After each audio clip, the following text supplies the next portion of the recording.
So hello guys, welcome back to my YouTube channel सच्चाई बोंगोल and this word Sandeep भैया। और गाइस, आज का जो वीडियो है एक ट्रिपल एम यूटी के रजिस्ट्रेशन प्रोसेस के बारे में है। और खुशखबरी ये है आपके लिए कि ट्रिपल एम यूटी में इस बार 60 सीटें बढ़ा दी गई हैं और वो भी इलेक्ट्रॉनिक्स में बढ़ाई गई है, उसके स्पेशलाइजेशन में electronics and communication with IoT, internet of things. और आपको भी पता है कि IoT एक इमर्जिंग ब्रांच है, तो ये बहुत अच्छी बात है कि अब ट्रिपल एम यूटी भी स्पेशलाइजेशन स्टार्ट कर रहा है। तो चलो भाई शुरू करते हैं। वैसे तो मैं ट्रिपल एम यूटी में बहुत सारी वीडियो बना चुका हूं कि ट्रिपल एम यूटी का प्लेसमेंट क्या है, ट्रिपल एम यूटी की कट ऑफ क्या जाती है, लाइक दैट बहुत सारा। और चूंकि मैं खुद इधर गोरखपुर साइड का ही हूं, तो भाई साहब ये पूर्वांचल का बवाल कॉलेज है। पूर्वांचल में अगर कोई कॉलेज है जो बढ़िया है, शानदार है, स्टेट लेवल का, तो वो है ट्रिपल एम यूटी गोरखपुर। और वैसे भी गोरखपुर वाले तो इसके पीछे ही पड़े रहते हैं कि भैया कैसे भी करके ट्रिपल एम यूटी गोरखपुर में एडमिशन हो जाए।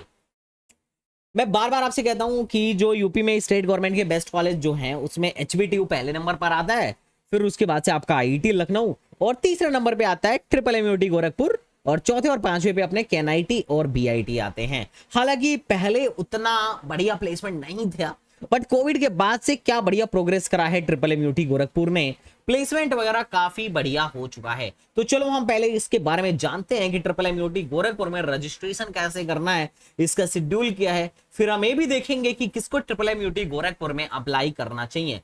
इनफैक्ट दूसरे शब्दों में कहें तो ट्रिपल एम यूटी गोरखपुर का कट ऑफ क्या जाता है। अच्छी बात यह है कि गोरखपुर पूर्वांचल साइड में है, तो बिहार वाले बच्चे भर भर के आते हैं। तो चलिए गाइस शुरू करते हैं ट्रिपल एम यूटी गोरखपुर के बारे में। गाइस अभी ट्रिपल एम यूटी देखो, AKTU का तो अभी डेट आया नहीं है, तो HBTU का भी भाव बढ़ा रहेगा और AKTU का भी ट्रिपल एम का भी अभी भाव बढ़ा रहेगा। पर आगे चल के जैसे ही AKTU होगा, ट्रिपल एम यूटी का भाव थोड़ा सा घटेगा, इसके सीट्स खाली होंगे, उसका फायदा अपने को स्पॉट काउंसलिंग में मिलेगा। तो अगर अपन बात करें ट्रिपल एम यूटी गोरखपुर के बारे में, तो जो एप्लीकेशन फीस ले रहा है भाई साहब 2,500 ले रहा है, 2,500 HBTU ले रहा है और 1-2 हजार ट्रिपल AKTU ले तो सिर्फ इन्हीं का फॉर्म भरने में कितना लग जाएगा, 5-7 हजार फॉर्म में ही उड़ जाएगा, सिर्फ और सिर्फ यूपी का फॉर्म भरने में। आई डोंट नो भाई साहब इतना महंगा किस बात के लिए है, मुझे तो समझ में ही नहीं आता है। बस बच्चों को जहां से मतलब बच्चों की लगानी है लगा लो, मतलब यार सब एक में कर देते यार, इतना ज्यादा क्या ही है, हर जगह बच्चे फॉर्म भर के पैसे वेस्ट कर रहे हैं। ठीक है, अब चूंकि मजबूरी है अपने को करना ही पड़ेगा। ट्रिपल एम यूटी का जो रजिस्ट्रेशन फीस है वो 2,500 का है, और जब आपको सीट मिलेगी तो सीट कंफर्मेशन फीस 40,000 देना पड़ेगा। अच्छा एक बात और समझ लेना कि ये रिफंडेबल होता है। रिफंड रूल में बता दूंगा कि कितने दिन के पहले कराओगे तो 40,000 पूरे के पूरे वापस हो जाएंगे। अगर मैं ट्रिपल एम यूटी गोरखपुर की बात करूं तो इसकी NIRF रैंकिंग 183 है, एक ठीक ठाक डिसेंट सा कॉलेज माना जा सकता है स्टेट लेवल पर। अब बात करते हैं कि फॉर्म कैसे फिलअप करना है, प्रोसेस क्या है। तो देखो 8 स्टेप टोटल हैं जिसको अपने को फॉलो करना है। सबसे पहले ऑनलाइन रजिस्ट्रेशन करना है, कैसे करना है अभी मैं दिखा दूंगा। अपने इंफॉर्मेशन को फिल करना है, पेमेंट काउंसलिंग फीस, ये जो 25,000-2500 का काउंसलिंग फीस है उसे देना है। फिर आपको चॉइस फिलिंग करनी है, फिर चॉइस लॉक करना है, सीट अलॉटमेंट रिजल्ट, उसके बाद सीट अलॉटमेंट रिजल्ट आपका आएगा। फिर आपको विलिंगनेस चूज करना है, सीट एक्सेप्टेंस फीस जमा करके कि फ्रीज करना है या फ्लोट करना है। फिर डॉक्यूमेंट्स अपलोड करने हैं, डिपॉजिट सीट एक्सेप्टेंस फीस को डिपॉजिट करना है। और उसके बाद जब आपका एडमिशन फाइनल हो जाएगा तो आपको क्या करना है, यूनिवर्सिटी में जाके बाकी का फीस डिपॉजिट करना है और एडमिशन कंप्लीट करवाना है, और यूनिवर्सिटी में ही आपका फिजिकल वेरिफिकेशन भी हो जाएगा। तो ये दोनों चीज ऑफलाइन है और बाकी सारी चीजें ऑनलाइन है। ठीक है, चलो अब शेड्यूल चेक करते हैं। देखो 3 राउंड है अभी जो शेड्यूल में आया है, जो कि टोटली ऑनलाइन है। ठीक है, अभी इसके बाद इसमें इंटरनल स्लाइडिंग भी होती है, और उसके बाद से इंटरनल स्लाइडिंग के बाद इसमें स्पॉट राउंड भी होता है। ठीक है, अभी 3 राउंड का शेड्यूल उन्होंने निकाल दिया है, बाकी राउंड्स तो बहुत सारे होते हैं। सबसे ज्यादा फायदा स्पोर्ट राउंड में होता है, पर ध्यान रखना स्पोर्ट राउंड में CSE, IT और EC की सीटें खाली नहीं रहती हैं। इलेक्ट्रिकल से लेके उसके नीचे की सीट्स जो होती हैं खाली रहती हैं, वैकेंट रहती हैं। और मजेदार बात क्या है, मजेदार बात भैया ये है कि ये जो इलेक्ट्रिकल वगैरह की सीट्स हैं या इसके नीचे की सीट्स हैं काफी हाई रैंक तक मिलती हैं। मतलब अगर किसी बंदे की 3-4 लाख रैंक है जनरल कैटेगरी में, तो भी अगर स्पॉट में वहां पहुंच जाता है तो बहुत हद तक चांस होता है कि एडमिशन हो ही जाता है। अगर मैं टेंटेटिव शेड्यूल की बात करूं तो फर्स्ट राउंड आपका 17 जुलाई से 27 जुलाई के बीच में आपका खत्म निपट जाएगा। सेकेंड राउंड आपका 29 जुलाई से 7 अगस्त के बीच में निपट जाएगा और थर्ड राउंड आपका 8 अगस्त से 19 अगस्त के बीच में निपट जाएगा। अब ऑनलाइन रजिस्ट्रेशन जो शुरू होने वाला है वो 24 जून से शुरू होने वाला है, 24 ऑफ जून से शुरू होने वाला है, ठीक है। उसके बाद से चॉइस फिलिंग आपका 15 जुलाई तक कंप्लीट हो जानी चाहिए। Choice filling, last date of registration and choice filling सब कुछ आपको 15 तक कंप्लीट कर लेना है और 17 जुलाई को सीट अलॉटमेंट रिजल्ट आएगा और 17 जुलाई को ही आपको फ्रीज और फ्लोट का ऑप्शन देखने को मिलेगा। तो 17 को आपको फीस जमा करना है, डॉक्यूमेंट अपलोड करना है और फ्रीज एंड फ्लोट करना है, ठीक है। और 17 जुलाई को जैसे आपको कोई ब्रांच मिल गई पहले राउंड में 17 जुलाई को, तो आप वहां पे 17 से 19 के बीच में आपको फ्रीज एंड फ्लोट करना है और अपना डॉक्यूमेंट सबमिट करना है। 20 तारीख तक आपका डॉक्यूमेंट जो है 20 तारीख तक आपका क्या होगा, डॉक्यूमेंट वेरीफाई हो जाएगा। जब डॉक्यूमेंट वेरीफाई कर लेगी आपका एडमिशन कमेटी, तो आपको डिपॉजिट करना है सीट एक्सेप्टेंस फीस। अब सीट एक्सेप्टेंस फीस डिपॉजिट करने के बाद से आपको कुछ नहीं करना है, आप ऑटोमेटिक सेकेंड राउंड में चले जाएंगे अगर आपने फ्री फ्लोट चूज किया है तो। और अगर आप फ्री चूज करते हैं तो फिर मामला खत्म है, आपको एडमिशन लेना है, जाना है, फीस सबमिट करना है और फिजिकल रिपोर्टिंग करनी है और आपका एडमिशन वहीं पे खत्म हो जाता है।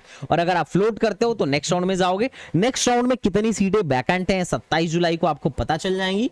उसके बाद सेकंड राउंड का रिजल्ट 29 को आएगा। उसके बाद से चूज फ्रीज एंड फ्लोट का ऑप्शन वही सेम रिपीट होगा। यहां पे रजिस्ट्रेशन करने का ऑप्शन सिर्फ एक ही बार मिलेगा। हाँ, उसके बाद से स्पॉट राउंड में फिर से रजिस्ट्रेशन करने का ऑप्शन मिलता है, पर पहले नहीं मिलता है। मतलब ऐसा नहीं है कि आप दूसरे राउंड में भी कर लो, तीसरे राउंड में भी कर लो, एक ही ट्यूब की तरह। यहाँ पे सिर्फ एक ही बार होने वाला है और चॉइस फिलिंग भी सिर्फ एक ही बार होने वाला है। तो सोच समझ के चॉइस फिलिंग करिएगा। मैं एक नेक्स्ट वीडियो बना दूंगा तो कि रजिस्ट्रेशन और चॉइस फिलिंग कैसे करना है। बाकी रजिस्ट्रेशन कहां से करना है उसके लिए आपको यहां पे जाना है, मदन मोहन मालवीय की ऑफिशियल साइट पे। आपको एक पॉपअप नजर आएगा, इसका लिंक मैं डिस्क्रिप्शन बॉक्स में दे दूंगा या कमेंट में भी पिन कर दूंगा।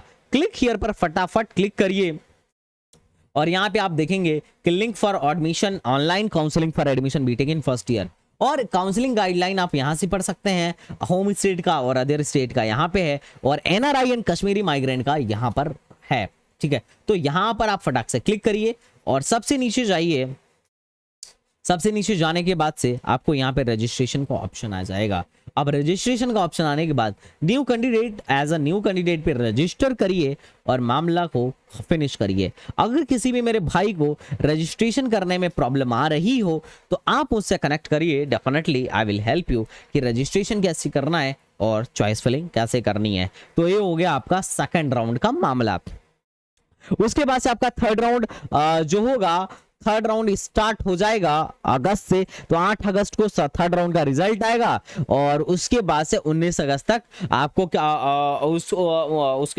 18 अगस्त तक आपको क्या करना है, फीस वगैरह सबमिट करके टंच हो जाना है। उसके बाद से नेक्स्ट राउंड के लिए आपकी सीट डिस्प्ले होगी 19 से कि नेक्स्ट राउंड क्या है और कैसे होने वाला है। तो नेक्स्ट राउंड के बारे में मैं आगे बात कर लूंगा, पहले आप इतना करके रखिए। इतना क्या करके रखना है कि आपको रजिस्ट्रेशन एंड चॉइस फिलिंग कर लेना है 15 से पहले इतना करके रखिए। बाकी मैं लाइव आगे बाकी सारी चीजों को समझा दूंगा, कोई मसला नहीं है।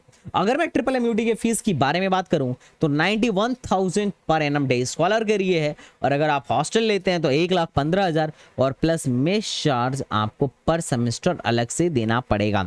अब मैं बात करूं कि कौन कौन से ब्रांचेस हैं, तो अपना प्यारा दुलारा कंप्यूटर साइंस, फिर information technology, then electronics and communication, then electronics and IoT ये न्यू ब्रांच है। और many congratulation to all of you जो लोग भी इस ब्रांच को अवेल करना चाहते हैं। उसके बाद से आपका electrical engineering, then mechanical, then chemical. तो दिस इज ओवरऑल इसके बारे में इंफॉर्मेशन है ट्रिपल एमयूटी गोरखपुर के बारे में। अब मैं इस सीट मैट्रिक्स से कि टोटल जो सीट्स हैं 990 सीटें हैं।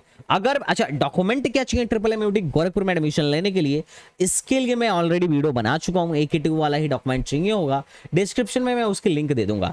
अगर मैं FW सीट की बात करूं तो 42 सीट्स FW है, फी वेवर। इसमें क्या होता है, ट्यूशन फीस माफ हो जाता है। अब FW सीट मिलती किसको है, जो बच्चे यूपी के डोमिसाइल हैं और प्लस आपका जो इनकम होगा लेस देन 5 LPA होना चाहिए आपके पेरेंट्स का। इसके लिए आपको लेटेस्ट वाला 1 अप्रैल के बाद का इनकम सर्टिफिकेट सबमिट करना होता है। अच्छा, जो बच्चे ये सोच रहे हैं कि अगर हम FW फॉर्म में डालते हैं तो नॉर्मल सीट हमको नहीं मिलेगी क्या, तो ऐसा कुछ भी नहीं है। आपके मन में मिसकंसेप्शन है, आप दोनों सीटों के लिए एलिजिबल हो। अगर आपको FW मिल रहा है तो ठीक है, अदरवाइज आप नॉर्मल कैंडिडेट की तरह नॉर्मल सीट भी भरोगे और वो भी आपको दिया जाएगा, तो आपको परेशान होने की जरूरत नहीं है। तो ये सीट मैट्रिक्स है कैटेगरी वाइज। आप इस वीडियो को पॉज करके देख लेना कि आपके कैटेगरी में क्या है।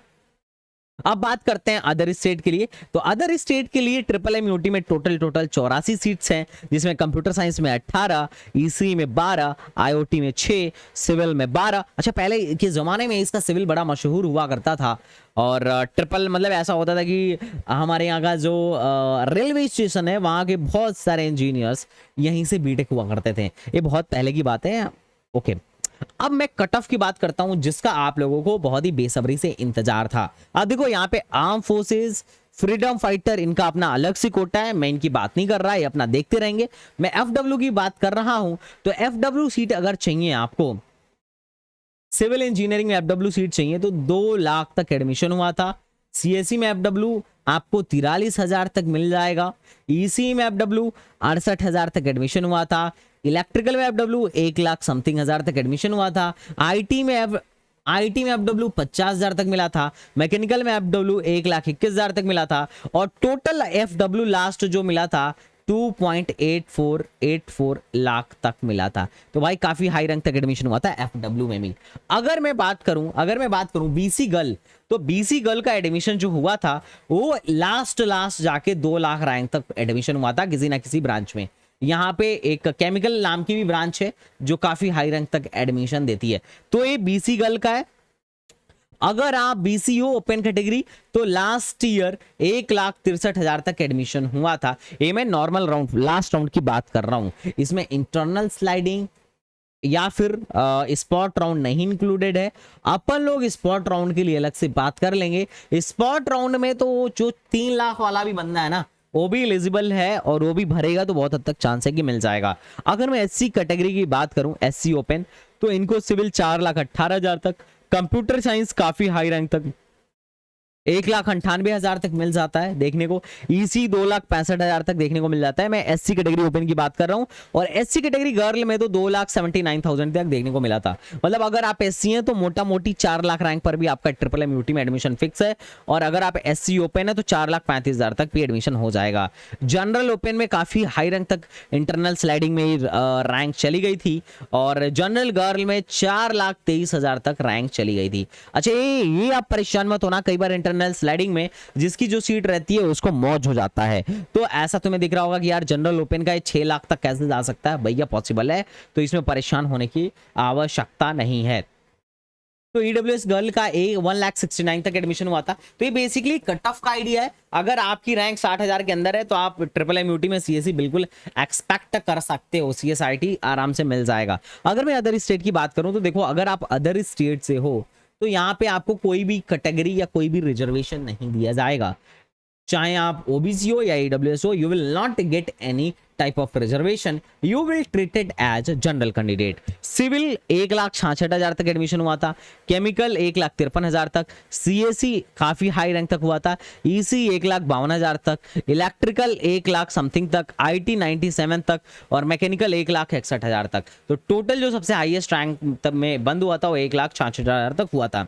अब मसला ये होता है, कई लोग सोच रहे होंगे कि भैया होम स्टेट के लिए CSE जो है कम पे बंद हो गया था और यहाँ पे अदर स्टेट वालों की तो मौज आ गए। तो क्या है ना कि यार ये अदर स्टेट की जो सीटें हैं, जो सीटें 84 सीटें हैं इंटरनल स्लाइडिंग में, अगर अदर स्टेट का कोई बच्चा सीट छोड़ के जाता है तो उसकी सीट पे अदर स्टेट वालों को भेज दिया जाता है।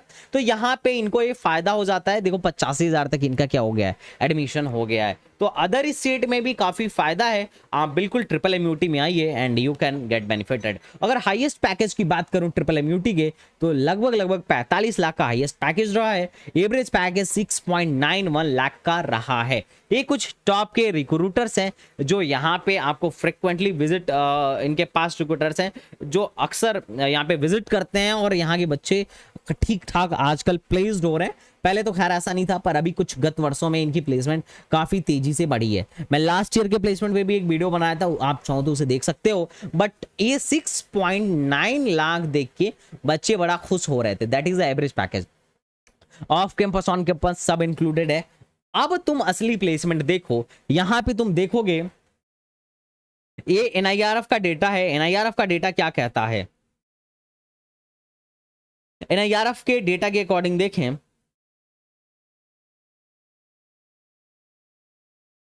तो परसेंटेज प्लेसमेंट जो है मात्र 60% के लगभग है। तो इसका मतलब ये है कि यहां पे बस CSC, IT और जनरली ईसीई का ही पैकेज अपने को अच्छा खासा देखने को मिलता है। बाकी मैकेनिकल सिविल में कुछ खास प्लेसमेंट आपको देखने को नहीं मिलेगा। इफेक्ट है, अब मानो चाहे ना मानो।